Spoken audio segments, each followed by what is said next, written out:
दीमापुर गांव में मीना अपने पति और बच्चों के साथ रहती थी। मीना और उसके पति का गांव के बाजार में एक छोटा सा ढाबा था। वो वहां पर स्वादिष्ट खाना बनाकर लोगों को बेचा करते थे, जिससे उनका गुजारा सही चल रहा था। वो दोनों उतना ही खाना बनाते थे जितना कि शाम तक बिक सके, ताकि कल उन्हें बासी खाना ना बेचना पड़े। इसी कारण उनके खाने की सभी लोग तारीफ किया करते थे। उनकी इस बात से बगल का कल्लूराम ढाबे वाला बहुत जला करता था, क्योंकि वो अपने खाने में नकली और मिलावटी चीज़ों का इस्तेमाल किया करता था। इसीलिए उसके वहाँ कोई खाना खाने नहीं जाता था। उसका काम तभी चलता था जब मीना का ढाबा बंद हो, तब लोगों को मजबूरी में कल्लूराम के पास ही खाना खाने जाना पड़ता था। ये देखकर कल्लूराम ने सोचा कि अगर मीना का ढाबा ही बंद हो जाए तो मेरा काम चल निकलेगा।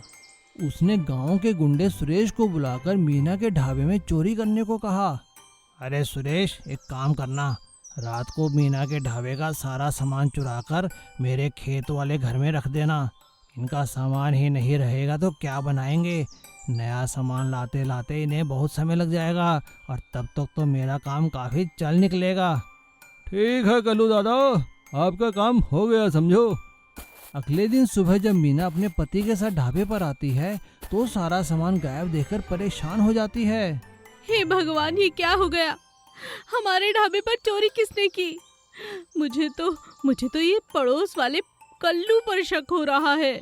मीना की बात सुनकर उसका पति कहता है, मीना, परेशान होने से कुछ नहीं होगा।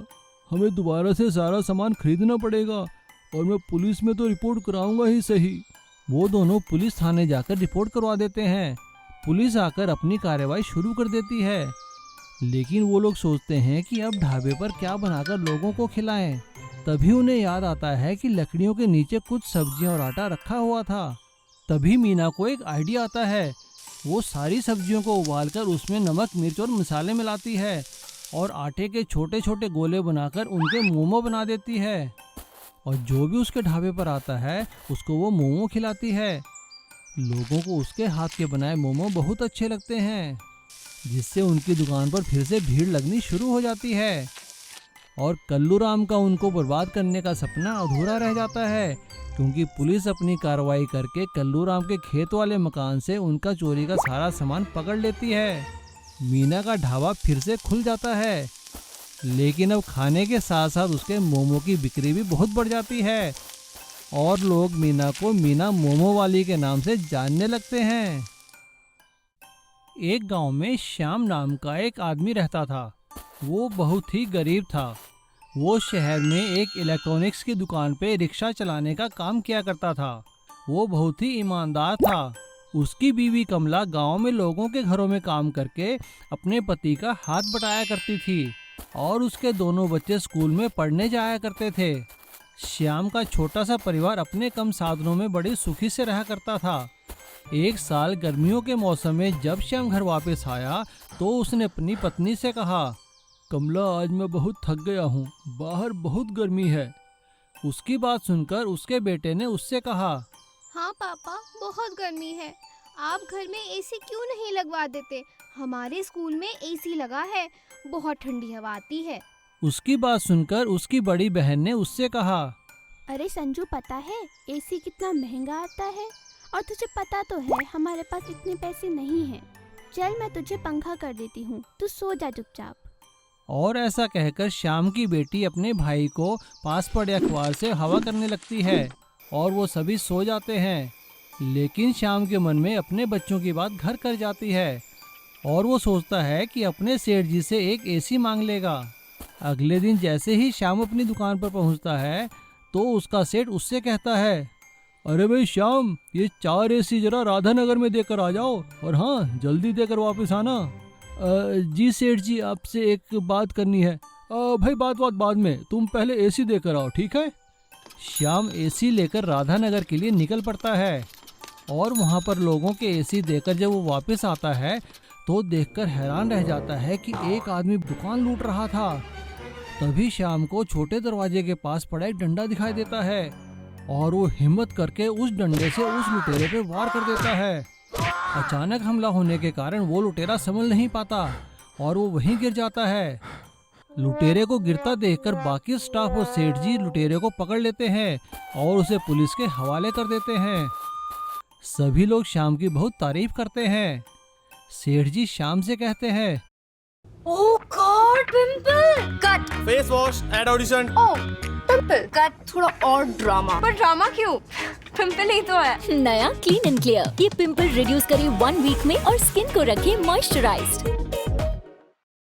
श्याम से कहते हैं, अरे भाई श्याम, तुमने तो आज हमें लूटने से बचा लिया। अच्छा, तुम कुछ कहना चाहते थे? वो सेठ जी, मैं तो बस आपसे एक एसी किश्तों पर मांगने के लिए कह रहा था। श्याम की बात सुनकर सेठ जी ने उसे एसी देते हुए कहा, अरे भाई, ये मेरी तरफ से तुम उपहार रखो। तुमने तो आज पूरी दुकान को लूटने से बचाया है। भाई, हिम्मत की दाद देनी पड़ेगी तुम्हारी। और श्याम सेठ जी का धन्यवाद करता है और एसी लेकर खुशी खुशी घर वापस आता है और घर आकर एसी को लगा देता है। ये देखकर उसके बच्चे बहुत खुश होते हैं हुर्रे! हमारे घर एसी आ गया। और वो लोग रात को चैन की नींद सोते हैं, वो भी एसी की ठंडी ठंडी हवा में। Noodles versus paratha competition. Jamalpur गांव में किशोर और अनीता अपने परिवार के साथ रहते थे। गांव के बाजार में उनकी परोंठों की बड़ी पुरानी दुकान थी, जिसमें वो बड़े ही स्वादिष्ट परोंठे बनाकर बेचा करते थे। उनका काम सही चल रहा था। उनके बनाए परोंठों की सभी लोग तारीफ करते थे। हो भी क्यों ना, क्योंकि वो बड़े ही साफ सुथरे ढंग से बड़े ही स्वादिष्ट परोंठे बनाते थे और उन्हें देसी घी, मक्खन या दही के साथ खिलाया करते थे। अरे भाई किशोर, एक गोभी का परोंठा तो देना। हाँ हाँ सर, ये लीजिए, बस अभी लाया गर्मा गर्म परोंठा। अरे भाई किशोर, मुझे एक पनीर का परोंठा। जी बिल्कुल, आपके लिए अभी पनीर का पराठा लेकर आते हैं। दोनों मियाँ बीवी बड़ी ही मेहनत और ईमानदारी से अपना काम किया करते थे, लेकिन गांव का एक लड़का नंदू उनके काम से बहुत जला करता था। वो चाहता था कि उनका काम बंद हो जाए। एक दिन जब नंदू शहर गया तो उसने वहाँ पर नूडल्स खाए, तो उसके मन में एक आइडिया आया और उसने शहर में 2-3 दिन रुककर नूडल्स बनाना सीख लिया। और उसके बाद गांव में आकर नंदू ने किशोर और अनीता की दुकान के सामने नूडल्स का ठेला लगा लिया। आइए आइए, नूडल्स खाइए, ताजे ताजे बढ़िया बढ़िया नूडल्स खाइए। गांव के लोग नई चीज देखकर नूडल्स खाने लगे। नंदू का नूडल्स का ठेला खुल जाने की वजह से किशोर और अनीता का काम कम हो गया। ये देखकर नंदू मन ही मन बहुत खुश हुआ। हाँ, अब आएगा मजा, खिलाओ परोंठे। जैसे जैसे नंदू का काम बढ़ा, वैसे वैसे उसका लालच बढ़ने लगा। अब वो घटिया क्वालिटी के नूडल्स बनाकर लोगों को खिलाने लगा। अरे भाई नंदू, तुम्हारे नूडल्स में आज तो स्वाद नहीं आया। अरे क्या कह रहे हो चाचा, तुम्हारा मुंह ही खराब होगा। भैया, मैं तो वैसे ही बना रहा हूँ जैसे पहले बनाता था। और शिकायत करने पर वो लोगों से बदतमीजी से बात करने लगा। किशोर और अनीता को ये सब देखकर बहुत गुस्सा आया और किशोर ने नंदू को समझाते हुए कहा, भाई नंदू देखो, तुम वाकई ही बहुत स्वादिष्ट नूडल बनाते थे, लेकिन अब तुम्हारे नूडल्स का स्वाद अच्छा नहीं रहा। भाई अपना काम जरा सही ढंग से करो। अबे तू कौन होता है मुझे समझाने वाला? चल जा, अपने परोंठे देख।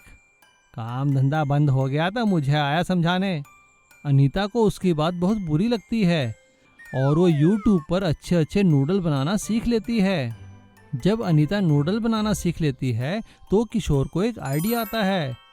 वो नूडल्स को परोंठों के बीच भरकर बेचने लगता है।